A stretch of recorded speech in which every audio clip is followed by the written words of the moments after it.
Good morning, children, and welcome back to the EVS2 class. So, children, how are you all? I hope you are all well. Okay, so children, shall we move with the class? Before we begin with the class, what should we do? We should be all ready with our EVS2 textbook.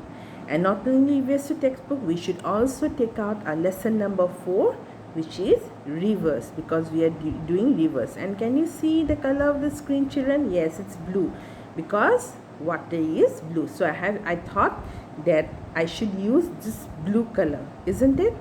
Okay, so children, all of you take out your EVS2 textbook, and I think by now you all are ready. So before we move with the lesson, let's do a recap of what we studied in the last class. You remember? Okay, shall we do? So this lesson we are doing, that is rivers. In your textbook you will see. And let's do a recap what we studied in the last class, children. In the last video that I have sent you, we studied about uses of rivers. Okay, you remember the uses of rivers? Rivers are used in agriculture, for recreation, for fishing, then for creation of electricity. Okay, children. So agriculture is used for so many purposes, and also for transportation also. People can go, then people can send goods also from one place to another through ships, steamers, then through boats also. Then we studied in the last class about the causes of river pollution, which is very bad. And who causes this for river pollution? We human beings only, we have caused river pollution. The river pollution in river is caused by us only. We have only made the river water very dirty. And how? By throwing the very after the pujas and all, we throw away the idols of gods and goddesses in the rivers. Then we throw plastics in the river. The dirty water is also thrown in the river. From the houses which comes out the dirty water. Then from industries, from factories also, the water, the unclean water is then dumped in river. Then dead animals are also, they're thrown in the river, and in this way river pollution is caused. So children, today we'll study a very interesting concept. Okay, what we shall study? We will study India's rivers. Before we studied rivers, today we'll study about the various rivers which are present in India. And let's see which are the various important rivers which are present in India. All of you take out this page which is in your textbook. We can see India has Indus, Ganga, Narmada, Tapi, Godavari, Krishna, Mahanadi, Brahmaputra. These are the important rivers. Besides this, more rivers are there, but these are the very important rivers of India. Okay, and let's see where are these rivers. You can see in the map of India. I believe you all have your atlas.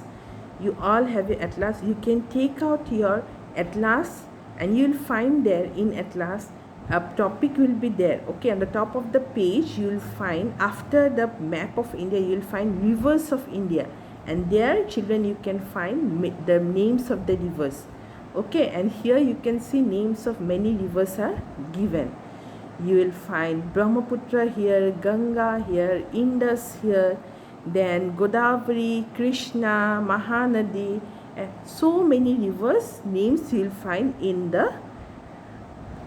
your atlas. You take the help of your parents, and you take out the atlas rivers page, and you will find the names of different rivers.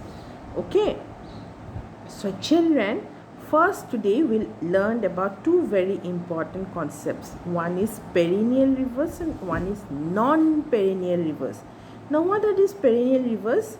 Rivers that flow throughout the year are called perennial rivers. The rivers which flow throughout the year, because it has water, that's why whole year it flows. And which are these rivers? These are Indus, Ganga and Brahmaputra. Okay, let's see where are these Indus, Ganga and Brahmaputra. Yes, children, you can see here in this map, you can see The Indus is this one. Okay, this blue line is Indus. It flows, some part flows in India, in Kashmir, and then most of the parts it goes to Pakistan. Then Ganga is there, children. You can see here Ganga. Okay, Ganga is there. This blue line is Ganga, the river Ganga. Then it enters Bangladesh. And Brahmaputra, this blue line you can see, Brahmaputra, it comes from Tibet, China. Then it enters India through Arunachal Pradesh. Then it moves to Assam. Then it goes to, where does it goes? It goes to Bangladesh. Okay, so these three rivers, that is, which are the three rivers, the Indus, the Ganga and the Brahmaputra, they flow throughout the year because it has water in it, and that's why throughout the whole year it flows. And what are these rivers called? These rivers are called perennial rivers. What are these called? Perennial rivers.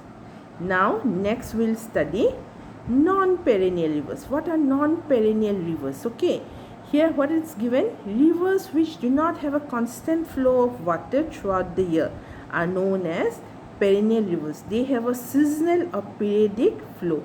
Example, Mahanadi, Godavari and Krishna. Now these three rivers, Mahanadi, Godavari and Krishna, they are non-perennial rivers, means they don't have water throughout the year. In only during the rainy season they are full of water.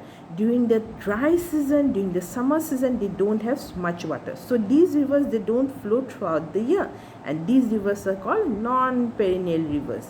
Now let's see a picture where these rivers are there. These rivers you'll find in the southern peninsula. Okay, in the southern part of India. Yes, you'll find these rivers here. Okay children, you'll find these rivers here in Mahanadi, Godavari, Tapti, Narmada, Krishna, Kaveri. All these are non-perennial rivers. They only are full of water during the rainy season. In other times they remain dry. Okay, some water in some season they remain completely dry, and in some season you'll find little water in it. So these are called non-perennial rivers. Then children, in your book you can see